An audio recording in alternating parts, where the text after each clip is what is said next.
Hello everyone, myself Ashish Sharma and I am from CSC department. Now, in C++, take another example of returning a value from one function to another. So let's start with, हमने सबसे पहले यहाँ पर अपनी header file को indicate किया.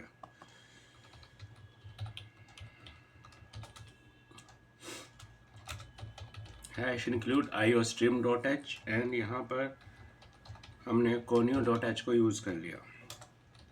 सबसे class हमने क्रिएट करी और जो क्लास मैंने क्रिएट करी XYZ के नाम से इंटीजर.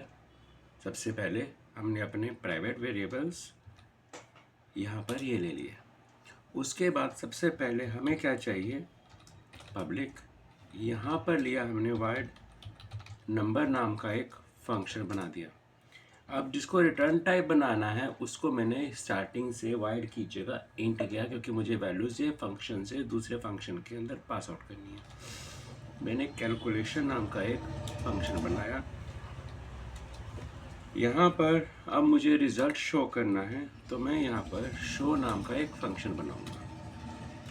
करने के बाद सबसे पहले आपने क्या किया, XYZ के अंदर वैल्यूज़ को इनपुट किया. हमने यहाँ पर नंबर नाम से इसको एग्जीक्यूट करना शुरू किया. यहाँ पे आए, यहाँ पर लिखा एंटर.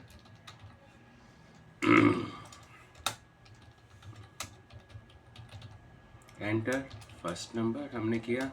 सी इन इसको ए में डाल दिया. सी आउट दूसरे में एंटर. सेकंड नंबर हमने सी इन में किया, बी में किया. राइट. अब जिसको रिटर्न टाइप बनाना था मैंने वो वाला फंक्शन यहाँ पर यूज़ किया. स्टार्टिंग के अंदर मैंने एज आपको बताया कि मुझे रिटर्न टाइप का बनाना है तो मैं इंट लूँगा, ना कि वाइड. आपको पता है जो वाइड होता है वो nothing to return means values को रिटर्न नहीं करेगा. मुझे यहाँ पर रिटर्न करनी है तो मैं यहाँ पर इंट बनाऊँगा. तो इस जगह के ऊपर आपने कैलकुलेशन को यूज़ किया. c इज इक्वल टू मैंने यहाँ पर a प्लस बी किया और यहाँ पर कर दिया रिटर्न c, बंद किया.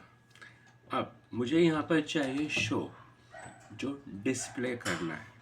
किसको करना है, XYZ के अंदर मुझे शो नाम का एक फंक्शन बनाना है. आपने यहाँ पर सी आउट किया. न्यू लाइन में a इज इक्वल टू आपने a किया, cout. b is equal to आपने b किया, सी आउट. न्यू लाइन में सम इज इक्वल टू, मैं c नहीं करूँगा क्योंकि वो रिटर्न टाइप फंक्शन है. तो मैं इस फंक्शन को डायरेक्ट जो मेरे कैलकुलेशन वाला है मैं इस फंक्शन को यहाँ पर कॉल करूँगा. CALC जो हमने बनाया था इसको हमने यहाँ पर बंद किया. Now comes on main point. हमने इस जगह के ऊपर जो मेन था उसको एग्जीक्यूशन में लेके आए. सबसे पहले मेरी क्लास थी XYZ, मैंने ऑब्जेक्ट P बनाया.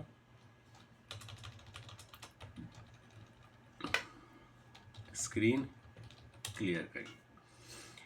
अब P डॉट मुझे क्या चाहिए था, सबसे पहले नंबर. एक चीज़ का ध्यान रखना कि जो भी आपका रिटर्न टाइप फंक्शन है वो कभी भी मेन के अंदर कॉल नहीं होगा, वो किसी दूसरे फंक्शन के थ्रू कॉल होगा. तो आपने यहाँ पर इसको डायरेक्ट शो कॉल किया, गेट ch किया और बंद किया. कंट्रोल आपने F9 किया रिजल्ट एग्जीक्यूशन के लिए. ये लीजिए आपका प्रोग्राम तैयार है. कोई कुछ मर्जी कर सकते हैं, it is not compulsory. But एक चीज़ का आपको स्लाइटली सा ध्यान रखना है कि एक फंक्शन एक बारी में एक ही वैल्यू को रिटर्न करेगा, मल्टीपल को नहीं करेगा. सो सबसे पहले आपको मैं फिर एक बार थोड़ा सा ब्रीफ के अंदर डिस्क्राइब कर देता हूँ कि मैंने यहाँ पर एक non return type function number लिया जिसके अंदर मुझे वैल्यूज़ को इनपुट करना था. एक लिया नॉन रिटर्न टाइप शो जिसके अंदर मुझे वैल्यूज़ को प्रिंट करना था, और यह एक जिसको रिटर्न करना था उसको मैंने इंडिकेट किया with the help of integer in short form में। वैल्यूज़ को हमने इनपुट कर दिया यहाँ पर, और जो उसको रिटर्न करना था रिटर्न करके हमने वैल्यूज़ को पास आउट किया। अब ये वाला कैलकुलेशन नाम का फंक्शन डायरेक्ट कॉल नहीं होगा, वो कॉल होगा थ्रू शो फंक्शन के थ्रू, राइट?